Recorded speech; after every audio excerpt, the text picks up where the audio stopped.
welcome to our deep dive into the world of platform competition. Yes. We're going to be taking Platform Revolution as our guide, That's right.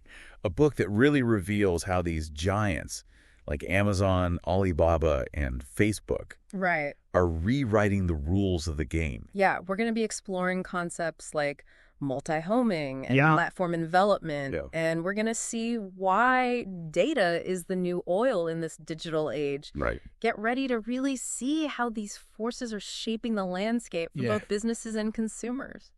It's like think of it this way. It's like a high-stakes game of chess. Yeah. But instead of a two-dimensional board, we're playing in three dimensions. Right. So we've got platform versus platform, platform versus partner, Yeah. and even partner versus partner all happening at the same time. Yeah. You know, it's amazing how quickly things are changing. Right. I mean, in the past, a company like Houghton Mifflin Harcourt Right. would primarily worry about traditional textbook publishers like McGraw-Hill. Yeah. But today, their biggest threat might be Amazon, Right. a company that started out selling books online, Yeah.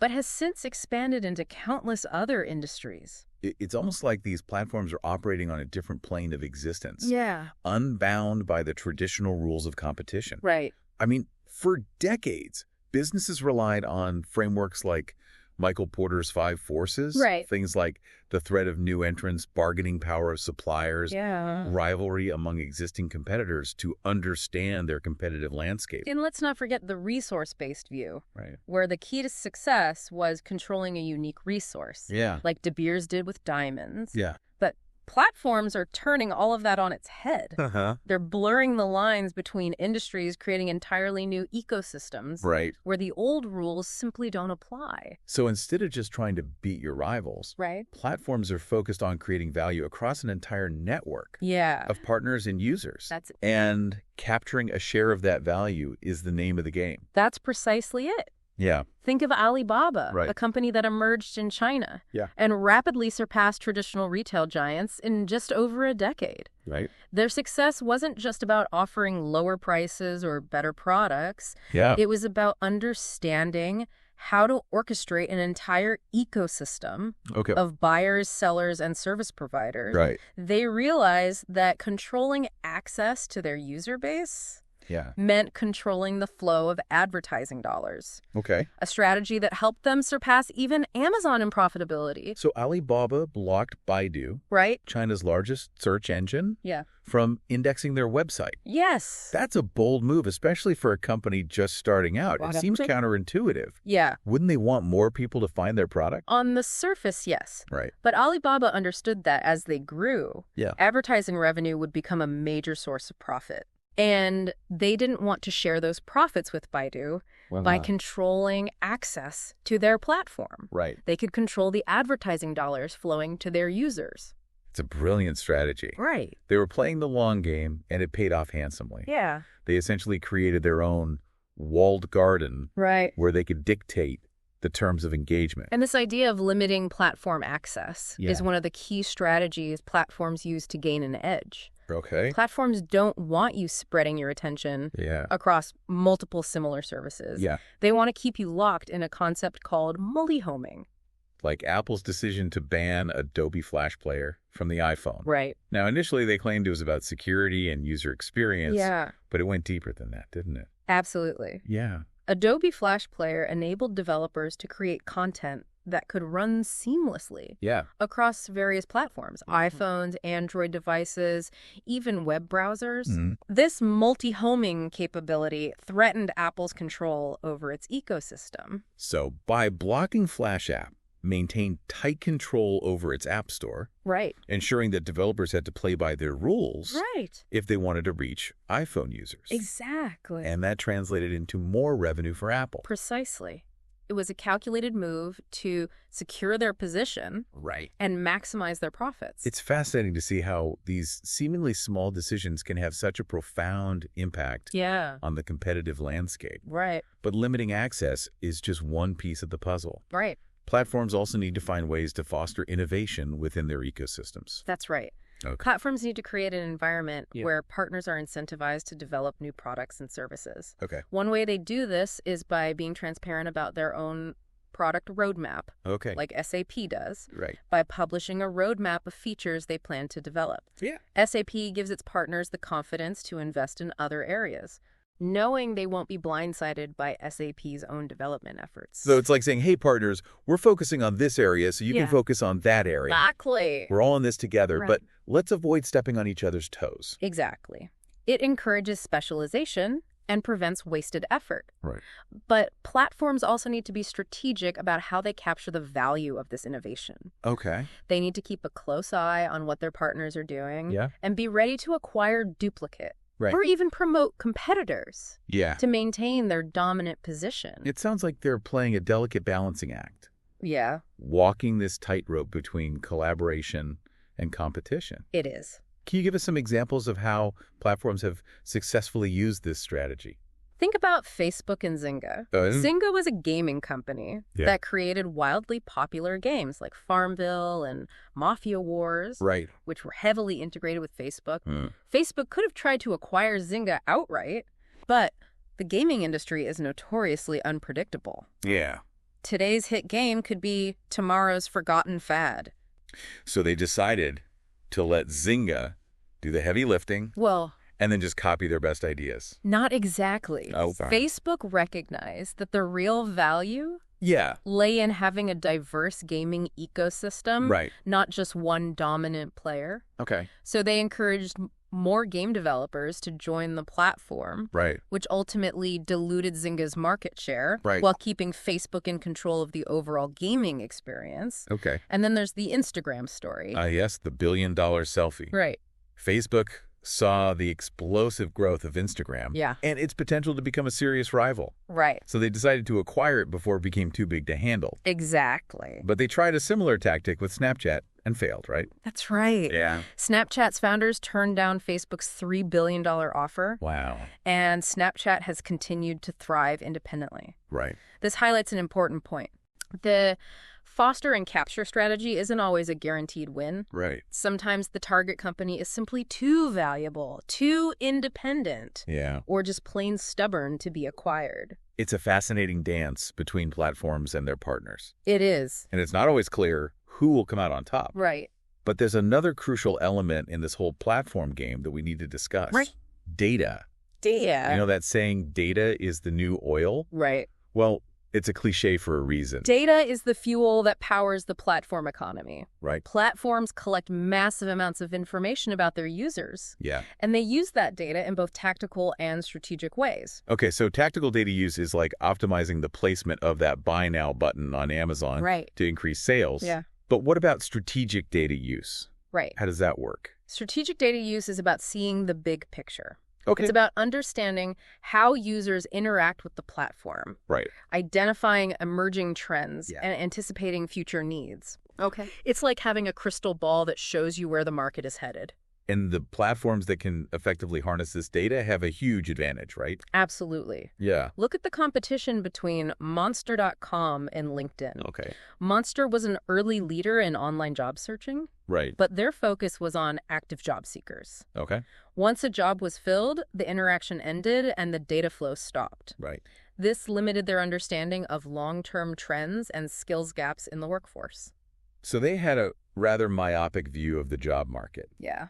What did LinkedIn do differently? LinkedIn took a much broader approach. Okay. They focused on building a network of all professionals, Right. not just those actively looking for jobs. Okay. This meant they were capturing data on a much larger scale Right. and developing a more comprehensive view of the professional landscape. It's like the difference between fishing in a small pond Yeah, and casting your net across the entire ocean. that's right. No wonder LinkedIn came out on top. So what other strategic insights can platforms glean from their data? Well, How can they use this crystal ball to shape their future? data can help platforms identify which features are resonating with users Yeah. and which ones are falling flat. Right. This allows them to make smarter decisions about product development, Okay. marketing, Uh-huh. and even mergers and acquisitions. Speaking of mergers and acquisitions, Right? that's a classic strategy in the traditional business world. Yeah. Buying other companies to acquire new products, Right. expand into new markets, Yeah. or eliminate competition. Right. But how does this strategy play out in the platform world? Platforms need to be more strategic about their M&A decisions. Okay. Instead of simply looking for companies with valuable assets Right. or a large customer base, Right. they need to consider whether the target company aligns with their existing ecosystem and user base. Right. Does this acquisition bring us closer to our core users? Okay. Does it enhance our platform's value proposition? These are the questions platforms need to ask. The beauty of platforms is that they can actually observe how a potential acquisition target is performing within their ecosystem before they decide to buy. Exactly. It's like getting a free trial before you commit to purchasing the software. Exactly. Platforms have a unique advantage in that they can gather real-time data on how users are interacting with potential acquisition targets. This reduces the risk and complexity of M&A deals, allowing platforms to be more selective and strategic in their acquisitions. Remember the Facebook and Zynga example? Facebook realized that it was less risky and less complex to simply encourage a diverse gaming ecosystem than to acquire one company and bet on its continued success. That's a great point. Sometimes it's better to borrow than to buy. But let's move on to another fascinating strategy. Platform envelopment. Platform envelopment. What exactly does that mean? It's when a platform effectively absorbs the functions and user base of a neighboring platform. It's a classic Pac-Man strategy, gobbling up nearby platforms to expand your own territory. A great example of this is what Microsoft did to Real Networks back in the 90s. Real Networks was a pioneer in streaming audio with their Real Audio player. But then Microsoft came along. With their ubiquitous Windows operating system, which was already installed on almost every computer. They simply bundled their own streaming audio player with Windows. And just like that, Real Networks was essentially swallowed whole. Precisely.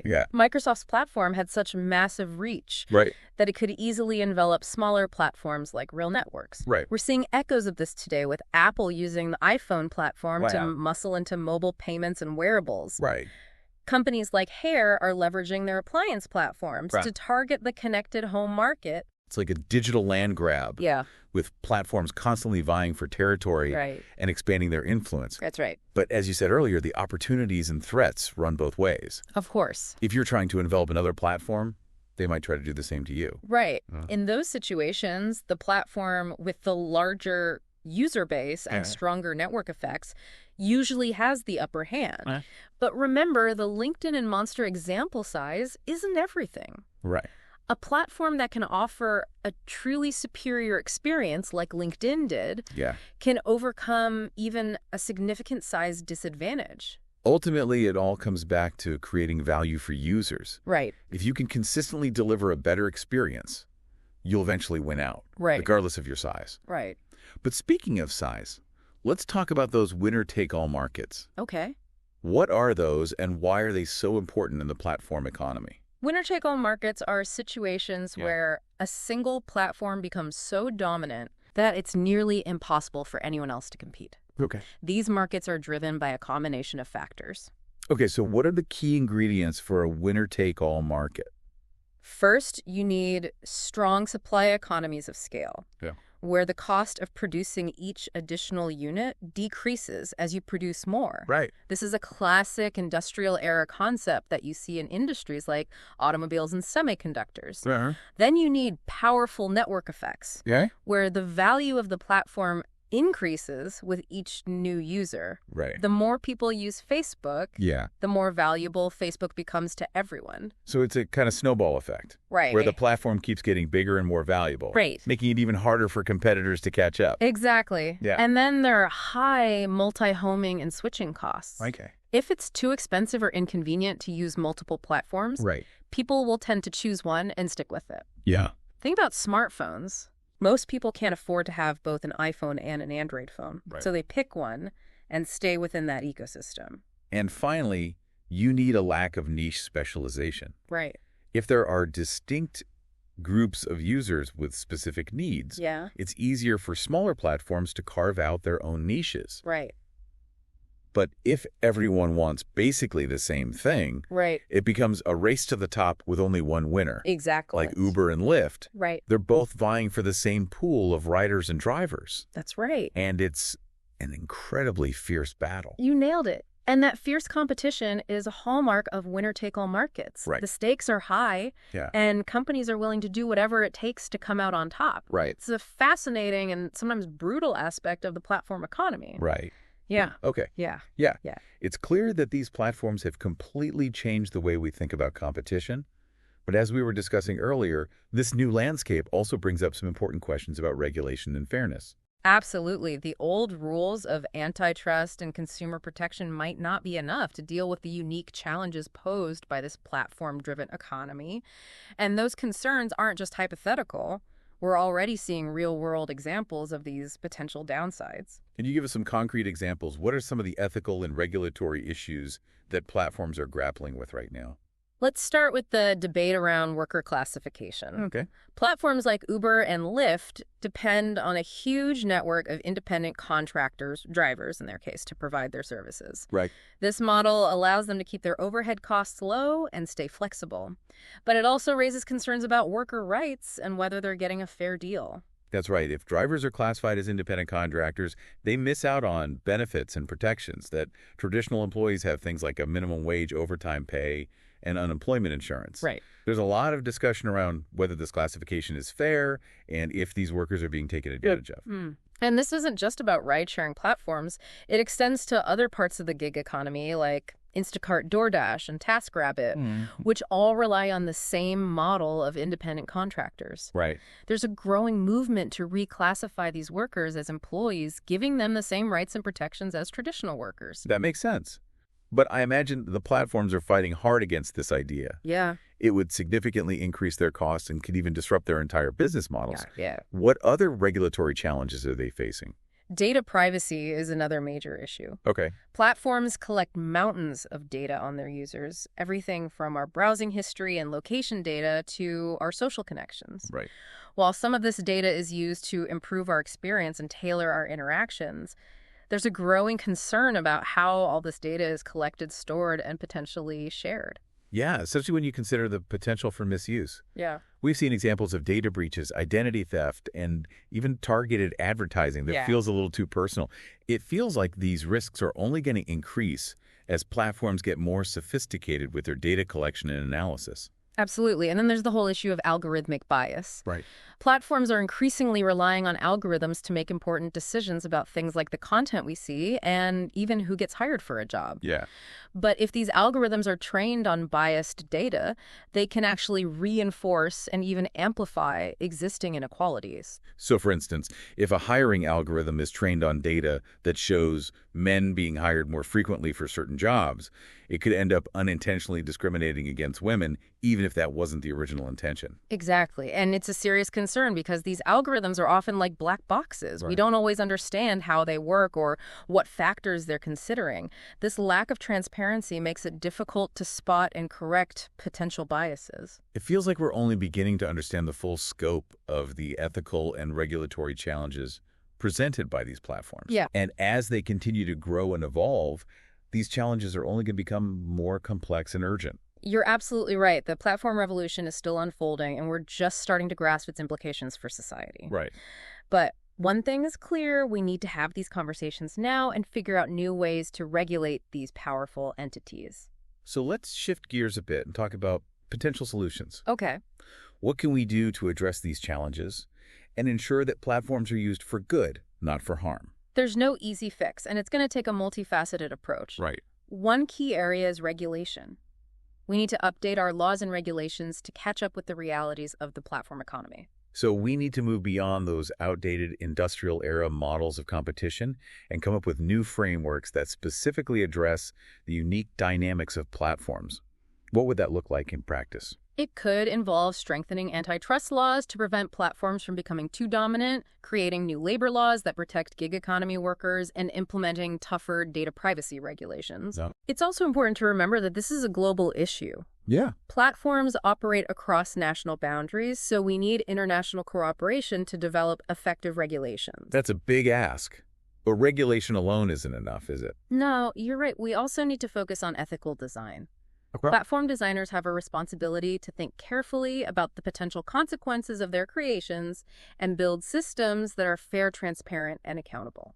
So it's about embedding ethical considerations into the very foundation of the platform. Yes. What would some practical examples of ethical design principles look like for these platforms? Well, they could start by putting user privacy front and center, giving users more control over their own data. They could also work on creating algorithms that are free from bias, and they could implement mechanisms for user feedback and recourse. It's all about putting the user first and ensuring that their needs and interests are protected, like then what other solutions are being explored. Another interesting area is platform cooperativism. Yeah. It's a movement focused on creating platform businesses that are owned and governed by their users. So instead of a few giant corporations calling all the shots, you have a more distributed model where ownership and control are shared. That's a really intriguing idea. Yeah. How would that work in a practical sense? Well, there are already a few examples of platform cooperatives out there, like Stocksy, a stock photo platform owned by photographers, and Up and Go, a ride-hailing service owned by the drivers. Okay. These platforms are built on the principle of democratic governance, where users have a voice in how the platform is run. That's a pretty compelling alternative to the traditional corporate model. It is. It gives users more power and could help address some of the ethical concerns we've been discussing. Precisely. And there's also a growing movement to develop open-source platform technologies. Okay. This would give anyone the power to create and manage their own platforms without being dependent on a handful of tech giants. So it's about democratizing access to the tools and technologies that drive this platform economy that's a powerful concept. Right. Are there challenges in getting these alternative models off the ground? Of course, platform cooperative and open source platforms face big hurdles when it comes to scaling up, securing funding, and competing against established players. But they represent a hopeful path for the future of the platform economy. Yeah. A future that's more equitable, sustainable, and ultimately gives more power to users. It's exciting to imagine the possibilities. We're almost out of time. But before we wrap up, I want to bring it back to platform revolution. Okay. What are some of the key takeaways that our listeners should remember? The book really highlights how platforms are fundamentally changing the way businesses compete and create value. It emphasizes the importance of network effects data and how these platforms orchestrate their entire ecosystems. It also underscores the importance of carefully considering the ethical and regulatory aspects of these powerful new business models. Exactly. Platforms have incredible potential to transform our world for the better. But we need to be aware of the potential downsides and work together to ensure they're used responsibly and for the benefit of everyone. Yeah, it's definitely a lot to think about. Right. But these are conversations we need to be having right now. Yeah. The platform revolution is here, and it's not going anywhere. Right. So we need to figure out how to navigate it in a way that benefits everyone. Absolutely. So before we wrap up, let's leave our listeners with something to ponder. Okay. The book Platform Revolution focuses on how these companies compete. Right. But there's a bigger question lurking beneath the surface. What happens when our entire world becomes a network of interconnected platforms? That's a pretty mind-blowing idea. Right. It's like the internet on a whole other level. Yeah. Platforms built on top of platforms, all interacting in ways we can't even begin to imagine. Imagine a future where education, healthcare, even government services are primarily delivered through platforms. Right. The implications are enormous for access. Yeah. Privacy. Absolutely. Yeah. Who holds the power in these new ecosystems? It's both exciting and a little bit daunting. Right. It feels like we're standing at the edge of a vast, uncharted territory. Yeah. And the choices we make now will determine what kind of world we create. Exactly. We need to be thinking critically about how we design these future platforms and making sure they serve humanity's best interests. Yeah. This goes way beyond business strategy. We're talking about shaping the future of society. Well said. So to our listeners, Yeah. the next time you open your favorite app or browse an online marketplace, Right. remember that you're not just a consumer. Yeah. You're part of a vast and evolving ecosystem. Right. Your choices matter, and your voice can help shape the future of this platform revolution. Absolutely. Keep exploring, keep asking questions, and keep diving deep